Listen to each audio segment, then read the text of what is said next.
මේ මහත්තයා fix deposit එකක් දාන්නද? ඔව් ෆික්ස් එක. මේ ෆික්ස් එකක් දාන්න ගොඩක් වෙලා යනවත් දන්නේ නැහැ නේද? ඒ වගේ ටිකක් තමයි මමත් පොලිමේ ඉන්න මේ. දැන් ඒතකොට මේ මහත්තයා මාස කීයකට වගේද ෆික්ස් එක දාන්නේ?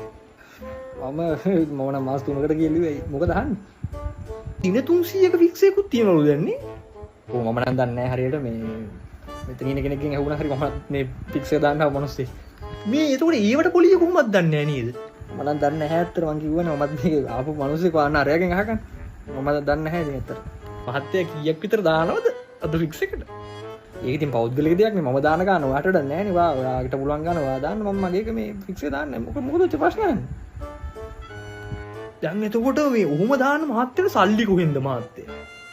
මම දැන් ඔයාට එකපාරක් කිව්වනේ ඔයා මොකද්ද ඔච්චර ප්‍රශ්නයක්? මේ කුඩුසල්ලි මම තමයි ගමටම කුඩු බෙදන්නේ. හරිනේ? උත්තරයක් හම්බුණානේ. අනේ මේ වැඩ බලන් ඉන්න මිනිස්සු. අනික මේ ඔච්චර ප්‍රශ්න අහන්නේ මේ ඔබ මොකද්ද කරන්නේ? උඹේ රස්සා මොකද්ද? ඒකට දියන් උත්තර.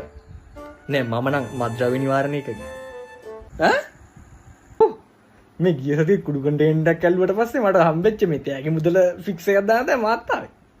මේ මම අර කුඩු කතාව කියේ විහිළුවට ඈ. ඔයා මේ ප්‍රශ්න අහගෙන ආපු හින්දා මට මල පැන්න මම රාජි නිලධාරී. ඒ වුණාට කමක් නෑ අපි ෆික්ස් එක දාලා යන්න පොඩ්ඩක් ගෙවල් පැත්තේ බලන්න.